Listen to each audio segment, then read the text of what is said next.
জান্নাতীরা তখন উত্তর দিবে, আল্লাহ, ও জান্নাতের মালিক আল্লাহ,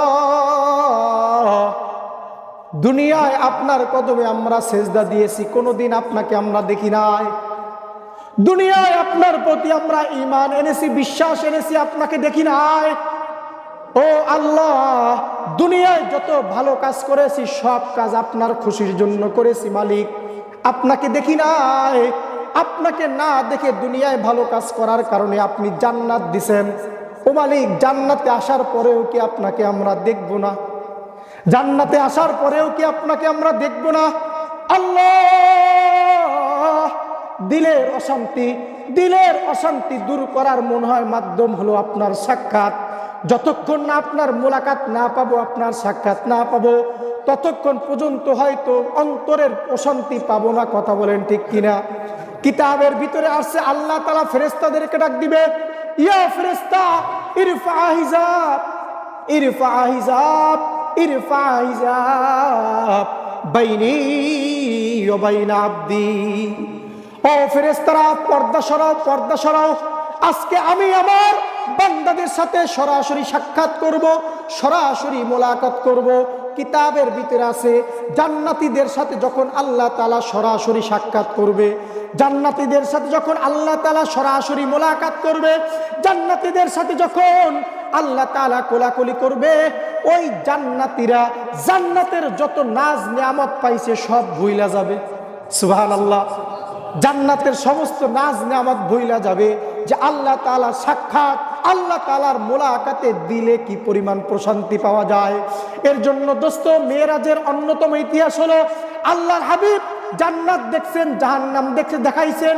আল্লাহর হাবিবকে সবকিছু দেখানোর পরে আল্লাহ তাআলা আপনার আমার হাবিবকে 5 ওয়াক্ত নামাজ হাদিয়া দিয়েছেন। কয় ওয়াক্ত নামাজ? আরো জোরে বলেন, কয় ওয়াক্ত? ইতিহাস, অনেক ইতিহাস আছে, সংক্ষেপে বলি। 50 ওয়াক্ত দিয়েছিলেন, কমাইতে কমাইতে কোন আল্লাহর বান্দা যদি 5 ওয়াক্ত নামাজ ইহতিমামের সাথে, জামাতের সাথে আদায় করে, আল্লাহ পাক রব্বুল আলামিন ওই বান্দাকে 50 ওয়াক্ত নামাজের সওয়াব দিয়ে দিবে।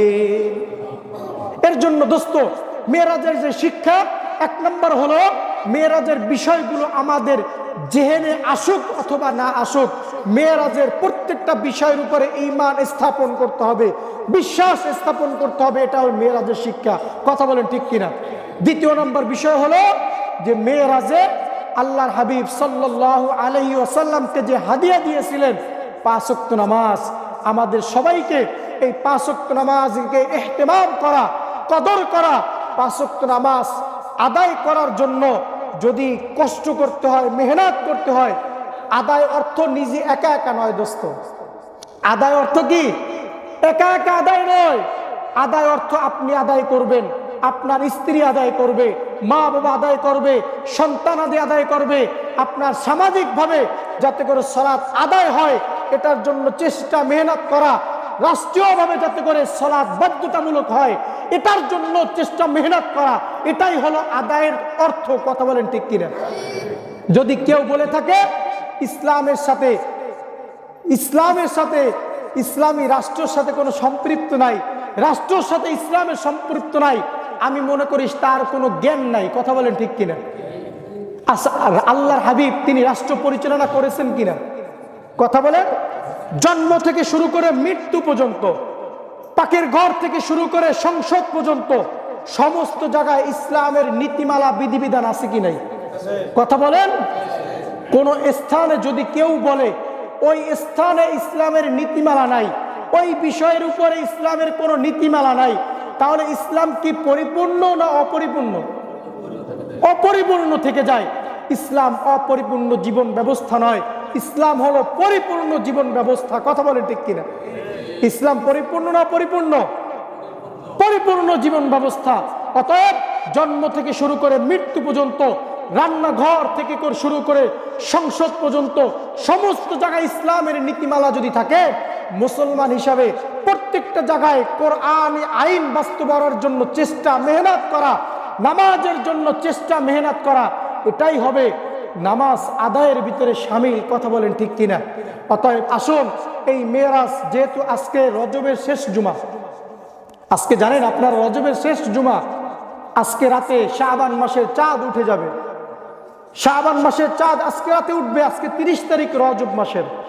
অতএব আর বিলম্ব না করে আমরা রমজানের প্রস্তুতি গ্রহণ করি এবং মেরাজের শিক্ষাগুলো যেগুলো আছে এখান থেকে শিক্ষা অর্জন করে আমরা আমাদের ব্যক্তি জীবন, পারিবারিক জীবন, সামাজিক জীবন, রাষ্ট্রীয় জীবনকে আমরা কোরআন সুন্নাহ অনুযায়ী পরিচালনা করার চেষ্টা ও মেহনত করি। আল্লাহ তাআলা আমাকে সহ আমাদের সবাইকে কবুল করুক, জোরে বলি আমিন।